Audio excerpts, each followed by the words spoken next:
then we disappear. So that's the magic. Should we stand? Yeah, we can. All right. We'll burn some calories while chatting. All right. So I have a few questions prepared, but we can also take questions from you guys. So if you have a question, just raise your hand. But you'll have ample opportunity to talk to Brian one-on-one after this.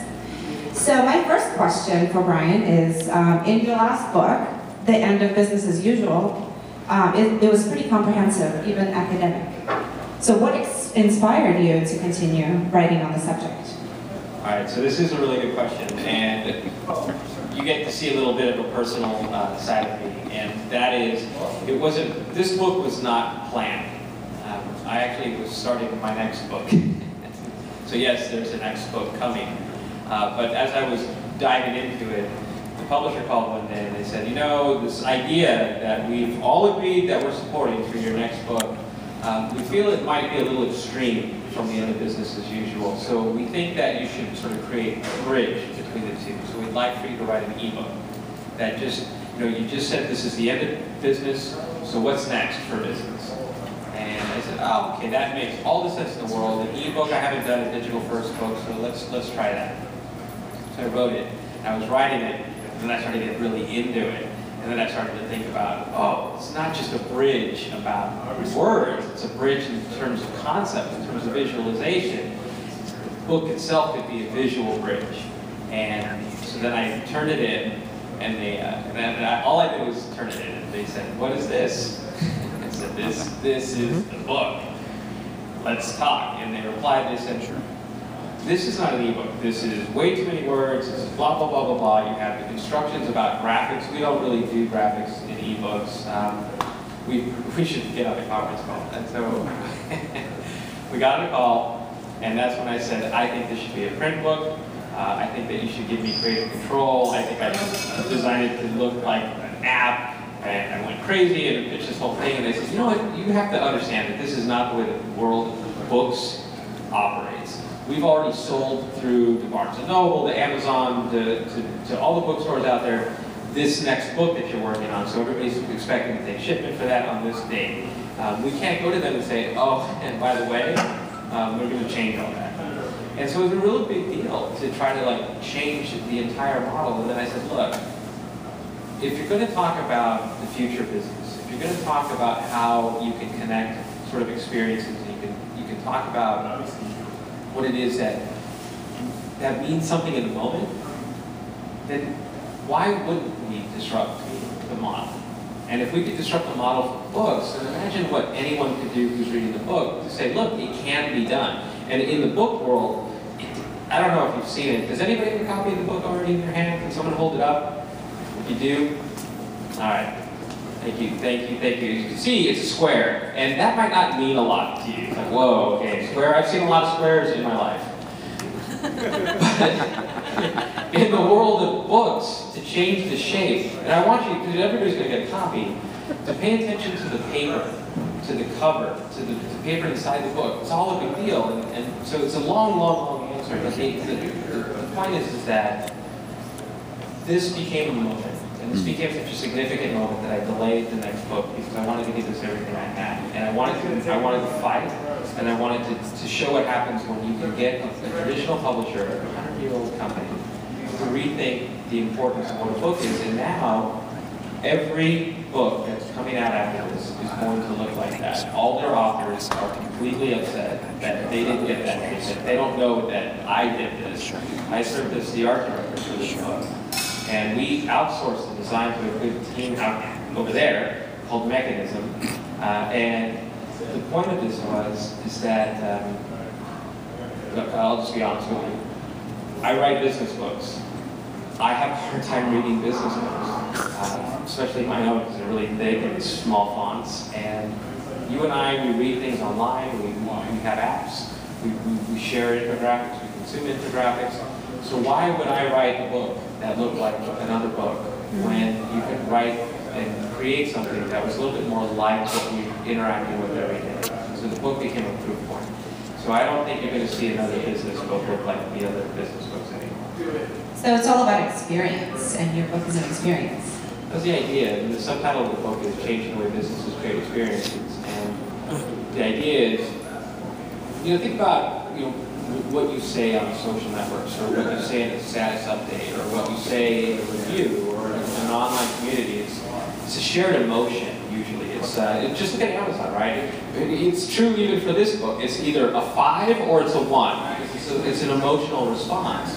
And when people are sharing emotions online, they're doing it as a reaction. So I just bought a product, and this is what I feel, and now this is what I say because I have access to all of these tools. So the next person who's considering buying that product, when they do their research, that experience is going to be what comes back. So why should any business, why should anyone react to experiences when you can design them? And so somebody said, well, how's the book doing? I said, I don't look at the numbers. And they said, why don't you look at the numbers? But everybody looks at the numbers. And I said, well, number 1 is I don't want to know. But 2 is I'm looking at something else. I'm looking at the shared experiences that people are having with the book.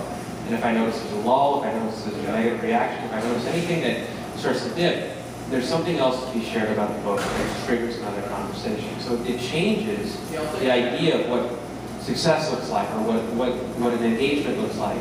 If somebody can share an experience that you designed, then you're on the right path, so that you're not surprised by what comes back. You're investing in it in advance.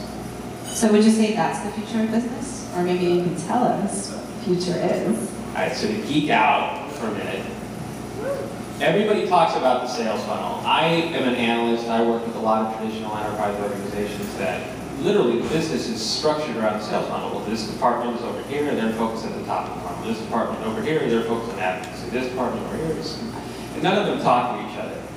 But we, as connected consumers, we make decisions a lot differently. And if you think about it, there are people who start their decision journey. Google calls this the 0 moment of truth by going to Google and Googling it. There's a lot of Google references. But or Binging. I had to do it. So sorry, but I'm not. Kidding. And at the same time, I'm Yahooing things too. I'm really not either. But the point is that something comes back, and what comes back in a Bing moment or a Google moment, right? It's a website. And I don't know about you, but websites don't look really awesome on my smartphone or on my tablet. And even more importantly, they're actually really rich with too much information that's written by somebody in the marketing department. It reads like copy. It doesn't read like anything that's going to help me make a decision like that. So I need to see your experience with something, somebody I trust, somebody that I know that we share a lot of interest in. And so in those moments of truth, when a website isn't what comes back to influence your decision, other things are coming back. So this is why YouTube or review sites or communities are really important, and that's where shared experiences are. So the future of business is knowing that in every part of a customer journey, there's 4 stages, and the book talks about 4 moments of truth. How can you design an experience to be shared in each moment? What can you do to trigger a shared experience in each one of those moments so that it's almost like SEO for search engines. When somebody does something in that moment of truth, this is what comes back. What are the 4 moments or stages? So we talked about the 0 moment of truth. This is what some company that starts with a G calls, when someone is aware of something, they're going to venture into the discovery process, and they're going to explore what their options are. And then they move sort of from this discovery process into the first moment of truth, as it's called. Or in the industry, it's the F mod, which sounds really interesting, right? Like F mod. Who's mod? Anyway, in the first moment of truth, that's something that Procter & Gamble had coined, and it is when you're about ready to make a purchase or a decision. Of course, to them, they live in the CPG category, so you go into a store, and let's just say you're absolutely driven to buy this particular product, but they know that when you get there, there's going to be things that influence you in the first moment of truth. So you might see, this is why there's so much science about shelf displays, or any kind of store, any kind of experience, any kind of commerce, even if it's e-commerce.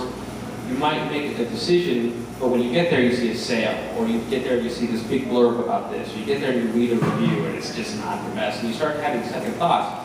So Procter & Gamble believes that the first moment of truth is so important that they actually have an entire team designed to win in that first moment. All kinds of crazy science. The second moment of truth is when you purchase something, and it's the experience you have with it. So, for example, Procter & Gamble also owns that. And the second moment of truth, how many of you have heard of Febreze? Anybody use Febreze? Heard of it, don't use it. Yes, you do. I've used it. I mean, so yes, I do. The thing about Febreze is that they learned something in this second moment of truth, that originally it was designed to sort of make your house smell less worse. And they used to market it that way until they found out that it wasn't a hit product, because essentially what they're saying is, you know what, guys, you probably smell, and we're going to help you with that. There's an app for that. So they realized that that was not happening in the second moment of truth, so they changed the product. It became more of like an occasion, like a sense of victory. You did all this work to clean your house, and this was the celebratory spray. It's sort of how they celebrate the moment now, and it turned out to be a good product for them. And it's because of what's next. It's called the ultimate moment of truth, and this is what the book introduces. So there's these 4 stages. This is the 4th. The ultimate moment of truth is you bought something, you're a customer of something, whether you're B2B, B2C, whatever it is, and now it's what you share.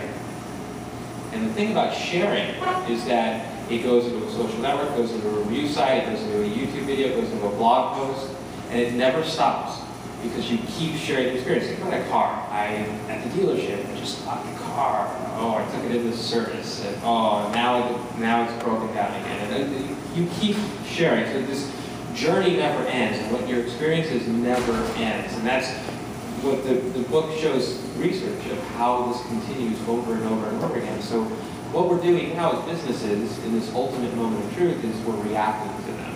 So get on Twitter, get on Facebook, create a corporate account, start trying to host these conversations and engage people and react to these experiences instead of really trying to say, what is the experience we want people to have now, during, and after transaction, and how do we use that to sort of keep people sharing really amazing things over and over and over again, because it's not like any of these things disappear. They just keep building upon each other, and it keeps growing and growing and growing until some point there's a tipping point. And at some point, it is the thing that people will find first. And it starts to outweigh what you say about you in terms of all of your marketing. It's this big collective repository of experiences that people have access to through every search box, in every network, and every app. And you can't make it stop. No, you can't. So knowing that you can't, then feed it in a really amazing way. So this customer experience, being centered on the customer experience, actually requires a very different way of thinking and operating. So as companies, we've always said, this is what we do, this is the product that we have, now go like it, right? It's this sort of inside-out thinking. And so what I'm hearing you say is that this new orientation actually requires us to think outside in. That's pretty transformative. How do you think companies should approach thinking about themselves that way, transforming themselves as an organization? Well, there's the politics of it, right? But the reality is a lot of businesses have that function already. So UX. The UX team is designed to somehow, some way improve the experience of a customer or a prospect. And typically it's housed in the web department so that they can sort of optimize the web experience. But if you think about the charter of what UX is designed to do, is to make the experience frictionless, more native, more natural, to get you to where you should be quicker, more efficiently, and with a pleasant experience. So the idea